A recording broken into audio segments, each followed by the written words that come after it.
So guys, today we're talking Destiny Rising once again. The alpha has been out for a good couple days, and I'm seeing a lot of people like questioning what this game actually is. People are seeing the gacha elements within it, so I just wanted to explain how those basically work for those who don't know what a gacha game actually is, and just basically explain how this can be played as a free-to-play player. So if you're interested in the lore or story of the game, you don't need to really worry too much about the gacha system because it isn't all that really limiting of a mechanic within the game or a system within the game, but we'll get into all those details here in a bit. Before we do, as always though, if you're going to enjoy this video or find it helpful, if you could leave a like and subscribe to the channel, I would very much appreciate it. And with that all being said, let's just jump straight into today's video. So obviously the alpha's been out for a couple of days and you've probably seen streamers playing the game and having a good time with it. Obviously it's still an alpha, so there's a lot of stuff that could end up being changed, but one thing that's probably not going to change is how the Gamba or Gacha system works within it. So I'll pull up the Rising Lights banner here on screen.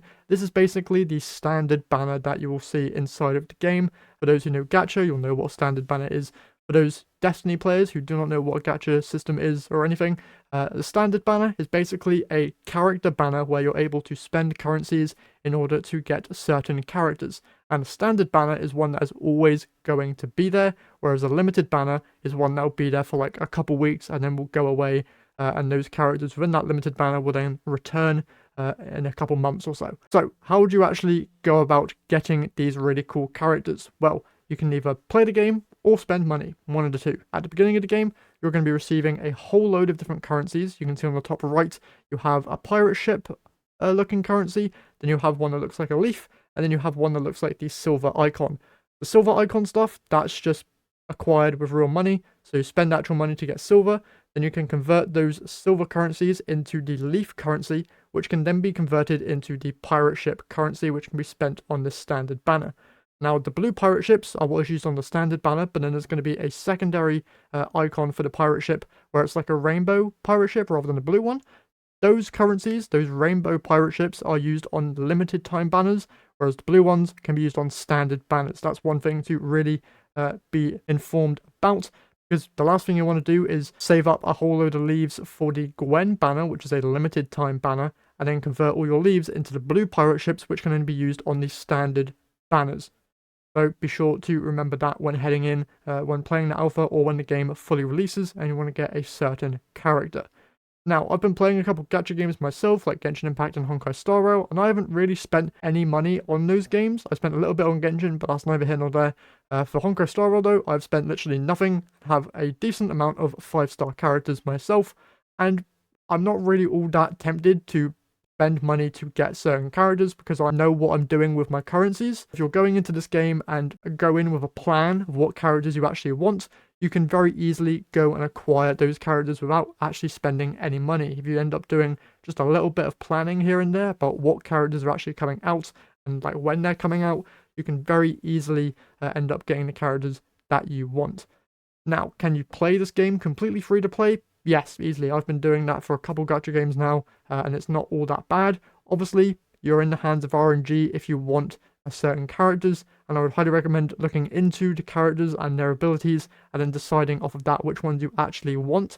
Now, inside of the game itself, there's going to be challenging activities that will require probably certain elements of characters. So as you can see here on the screen, you have Ningfei, who is an Arc character, Tantu is Solar, and then Maru and Jolda are Void.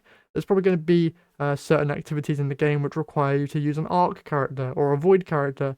So it's probably good to at least get one of those types of characters. And luckily, within the alpha, you are given one of those each types of characters for free. You get your starting character, Wolf, who is a Solar character, and then through just playing, you get an Arc and a Void character in the form of Kabir and a Korra. So you're able to pretty much do all the content within the game. Now, will you be able to do everything to the hardest difficulty? No, because that's probably going to be tied down to the power of the individual characters, and the free characters that you get are going to be a lot worse than the ones that you get from the gacha system, and then over time they'll be adding new characters which will just eventually power creep all of your older ones. But I feel like in this game it's going to be kind of difficult to power creep stuff, simply because the weapons that you get from the game aren't tied to the gacha system whatsoever. They're tied to just actual gameplay. So unless they change that and add a weapon banner, then it's going to be like every other gacha game where power creep is definitely a thing that happens. But with this one, I can see it being a little bit more different, especially with it being a Destiny style game where it's all first person and cover based. So you shouldn't really run into too much trouble in terms of getting through the content that you want to get through. Obviously, if you're spending money and have like a maxed out character, you're going to be clearing stuff a lot easier. But if you have just a free-to-play account with one decent character in it, you shouldn't be running into too much trouble there. And that's basically it for like gacha systems and what I wanted to explain there. There's probably a whole load of other videos that can explain gacha games a whole lot more in depth, but that's just a general overview of it. Are you able to enjoy this game for what it is? Yes, 100%. Just from looking at the gameplay itself, the story and the lore implications of this game have me very, very interested. For those who don't know, this game actually takes place inside of a different timeline from Destiny 1 and Destiny 2, but also takes place in the past of those two main games, being Destiny 1 and Destiny 2. So you've got things like Iron Lords and Warlords roaming about. You have like Guardians not really being quote-unquote Guardians, and them just doing really their own things. The tower isn't built quite yet. They're starting to do that. And then also NetEase has just been able to do kind of their own thing with introducing new like things into the lore, like these giant mechs which roam about and were apparently defending the city. You have Radagast with a pet baby Ahamkara, which just introduces so many cool beats that they could go into there. And then you're also just running into familiar characters as well, like you can run into a young drifter who's in the main social hub of this game, flicking a coin about and will talk to you. And it's just really, really cool to see how NetEase has taken the lore of this game and just kind of twisted it a little bit to then make it its own thing, which is just so cool. Now, if you obviously like Destiny 2, I would definitely recommend trying this game when it comes out, because there are a lot of similarities with it being a Destiny game. The looting, the shooting, the world exploration is all pretty much the same from what you can expect within Destiny 2 currently. I would say personally the lore stuff is a little bit more interesting because like you kind of know where it's going to go, but then with NetEase being able to twist stuff, it does go into those very interesting elements of newly added things that kind of change up your experience within the game. And in terms of just gameplay missions, NetEase has actually been doing a lot of cool stuff with like adding diverse mission types. There was like one where you're riding on the back of a skiff or a pike even, and you're just shooting a guy as you're being driven away by Radagast. So the whole load of really cool stuff that you just don't really get to see inside of Destiny. So I'd highly recommend trying it out. You don't need to spend money really to invest in this game. You can go free to play, but you're just going to need to recognize the fact that you are probably going to be a lot weaker than compared to a guy who spends a lot of money on the game, obviously.